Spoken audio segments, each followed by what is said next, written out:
This video will focus on how to set up a patient's remedē device for an MRI scan for remedē models 1100 and 1600.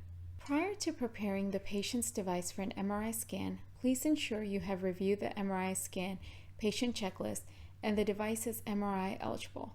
For more information, please refer to the MRI checklist video. This video provides an overview of the steps outlined in the MedEd3531 document titled MRI Programming Checklist for Models 1100-1600.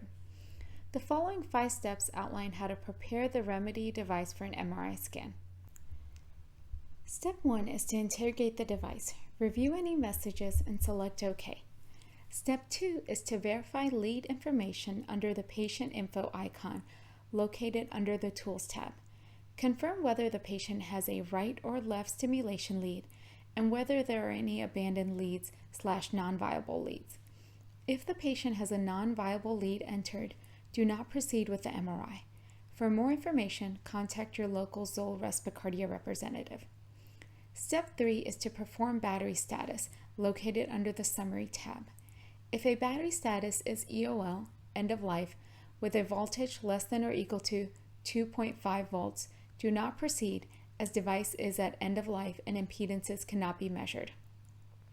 Step 4 is to evaluate all unipolar pair impedances. Select the impedance icon and test each unipolar electrode. For a left lead, check electrodes 1 through 4. For a right lead, check electrodes 1 through 6 by selecting CAN as the anode. Report any impedances above the max threshold or below the min threshold.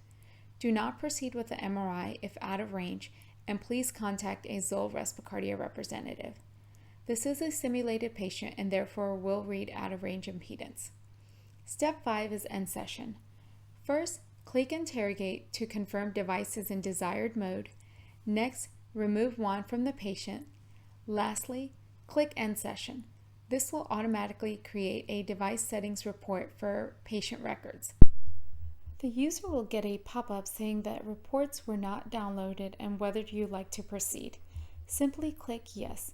When all checkboxes are completed in the End Session dialog, click OK and exit the programmer. Please inform the patient that therapy will resume the night of an MRI. For more information on the remedē device MRI conditional labeling, please refer to the Zoll Respicardia marketing document MKT3150 MRI FAQ document. This video reviewed how to set up a remedē device for an MRI scan.